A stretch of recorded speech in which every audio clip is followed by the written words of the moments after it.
नमस्कार, beauty studio मराठीमध्ये पुन्हा एकदा स्वागत।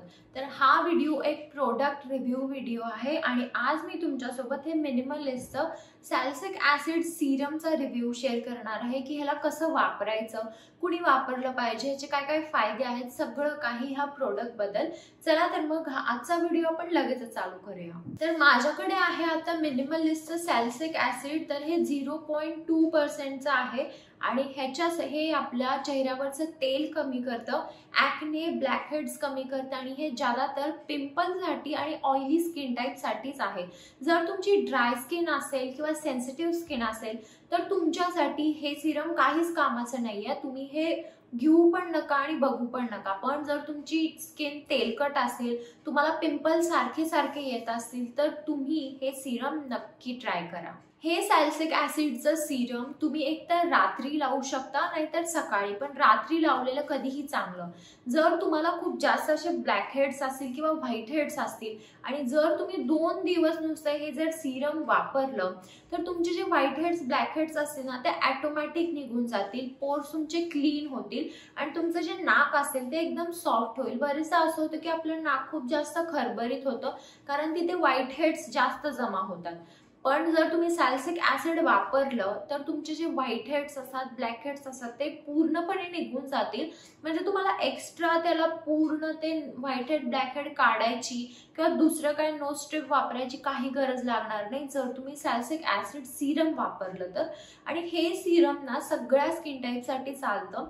जरी तुमची ड्राय स्किन असेल आणि तुम्हाला जर व्हाईट हेड्स, ब्लॅक हेड्स येत असतील तर तुम्ही हे सीरम एक अर्धा तास लावून ठेवून नंतर जरी नुसतं वॉश केलं तरी चालेल, तर तुमचे व्हाईट हेड, ब्लॅक हेड्स कमी येतील। आजकाल बरेचसे ब्रँड ना सॅलिसिलिक ॲसिडचं सीरम त्यांनी काढलेलं आहे, पण मिनिमलिस्टचं हे जे सीरम आहे हे खूप चांगलं आहे।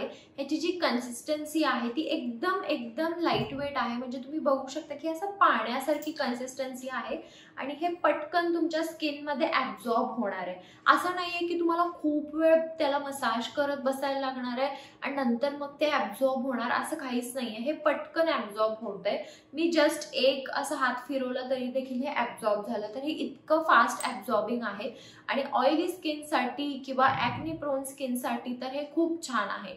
मिनिमलिस्टचे मी भरपूर प्रोडक्ट्स वापरले आहेत, त्याचा मी प्रत्येक प्रोडक्टचा रिव्ह्यू तुमच्यासोबत शेअर करीनच। तर हे सॅलिसिलिक ॲसिड, जर तुम्हाला सॅलिसिलिक ॲसिड घ्यायचा असेल तर तुम्ही मिनिमलिस्टच ट्राय करा। तर ह्याच्यामध्ये ना पर्सेंटेज असतात, म्हणजे तुम्ही जर कधीही सॅलिसिलिक ॲसिड किंवा कोणतंच ॲसिड तुमच्या चेहऱ्यावर वापरलं नसेल तर पहिला तुम्ही कमी पर्सेंटेजनच वापरा। म्हणजे 0.1, 0.2 असे सीरम असतात, त्या 0.1 नी तुम्ही वापरू शकता, पण सेफ असतं, तुम्हाला काही प्रॉब्लेम नाही येणार। पहिला तुम्ही इथे पॅच टेस्ट करू शकता, जर तुम्हाला काही असं जळजळ किंवा रॅश अशी नाही आली तर तुम्ही पूर्ण चेहरा वापरू शकता, नाहीच येत रॅश वगैरे।